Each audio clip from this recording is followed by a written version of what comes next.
Hey guys, Jennifer Haole here, your favorite Haole Realtor. As you folks know, it is still 1000% a seller's market here in Hawaii. And so I just wanted to jump on here really quick to educate some of our first-time home sellers of what to expect when selling your home here in Hawaii. So I've tried to break it down into 4 really easy categories for you to remember, and I'm gonna go real quick.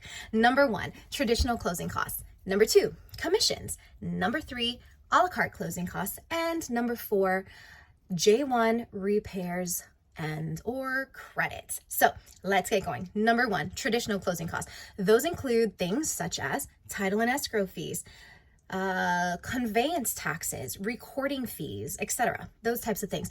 One very important thing to note is that if you do not claim Hawaii as your primary state of residence, you can expect something called a HARPTA withholding from your proceeds. The same is true if you are a foreign seller and you do not claim Hawaii, again, as your primary state of residence.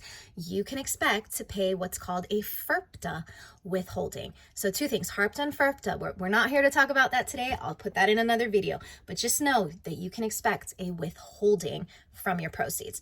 Moving on to number 2, commissions.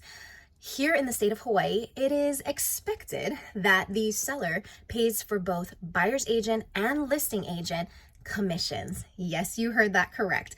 So back in the day, the industry standard was about 6%, 3% to the buyer's agent, 3% to the listing agent. However, times have changed, things have changed, economy has changed, the world has changed. And so that 6% has sometimes gone down to 5% or even less than that. But I'm not here to talk about commissions. So just wanted to let you know that that's something separate. I mean, it's all adds up together as closing costs, but that's like a second category. We've got our traditional closing costs, we've got our commissions.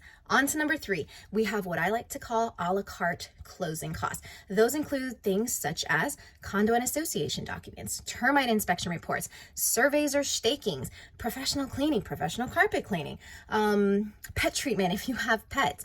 All of these little things add up. They are hundreds, if not thousands of dollars. But what's really exciting is that being that we are in a seller's market right now, a lot of times what we're seeing is buyers agents, or even buyers lenders at this point, offering to pay for those items on behalf of the seller. So that's really exciting because instead of all this coming out of your pocket or proceeds, somebody else is paying for it. So congratulations to you sellers that we are in a seller's market and somebody else is paying for those things. That's awesome. All right, so moving on. Number 4. Okay, number 4, J1 repairs and or credit. So this is something that we might fail to mention in the beginning. Just, sell your house and you get all the proceeds at the end. But there's one thing in the middle that might require you to pay some money out of pocket. And that is if the buyer asks for any repairs or credits. If the buyer, after their professional home inspection, of course, asks for a repair, you may have to pay for that out of pocket. So you might want to have a little bit of cash on hand. Second thing is if they ask for a credit, keep in mind that will come out of your proceeds at the end.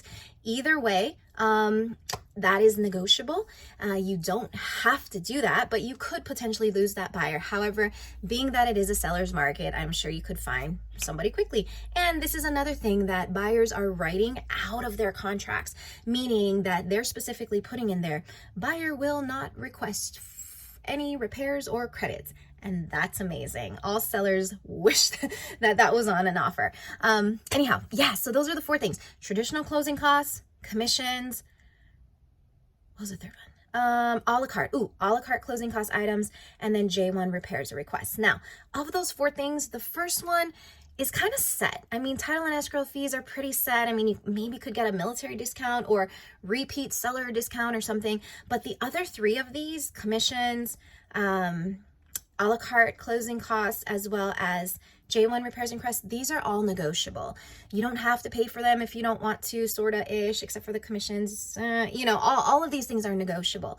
But remember, you are in the seller's market. We are in a seller's market. You hold the cards and you get to make the decisions. So if you or anybody you know are looking to buy, or nope, we're talking about selling here. If you or anybody you know are looking to sell, maybe to upgrade or downsize or relocate off this island or sell an investment property, feel free to call, text, or email me at any time. I would love to discuss these things further. Hope that you're all having a great week, and aloha.